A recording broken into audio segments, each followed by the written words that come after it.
He was bored. Airports are all about waiting in line, hearing babies squeal, smelling bad coffee, cigarettes, and rancid sweat curl their dirty fingers up your nose, and waiting. Again. He could see the small plane through the viewfinder. Shorthand goodbye spelled out in exhaust trailing behind. This would fade slowly, given time, but he wouldn't see the fading. Only 1 quarter left in his pocket to his name, maybe a dime, 3 pennies. Only 30 more seconds of watching left jingling in his pocket. Only 30 more seconds to read the carbon monoxide sentence hanging in the atmosphere.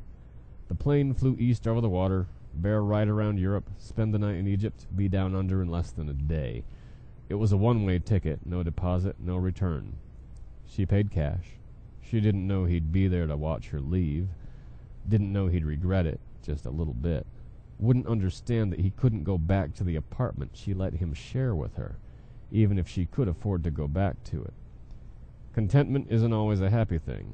A purple sky hazing red at the edges, making romantic couples sigh, is not always beautiful, and regret's not always the worst memory to live with. It lies prone to truth, both drunken and angry, laughing and crying, clutching, squeezing, releasing, fading.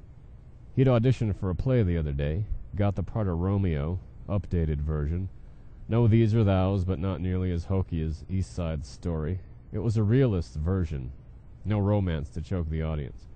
No songs or singing to appeal to pop culture. Just two people, a man and a woman, who get fucked by their own heads.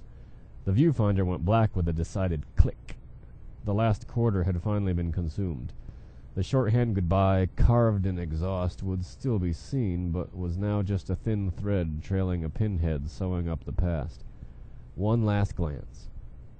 A small pop shook the windows as the tiny speck trailing thread turned into a ball of flame. He'd never wanted it to be like this.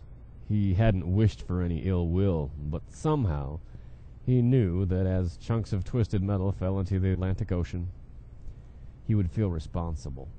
He would be blamed. He would carry this purple sky and one-way ticket deep in his head until the day that head flew away. Shorthand goodbye, spelled in exhaust, still hung in the distance. Purple sky turned an even red. Firetrucks raced towards the shore to gather survivors and/or bodies. But they never came back. They stopped at a bar along the way and faded out of existence beneath waves of alcohol and terminal denial.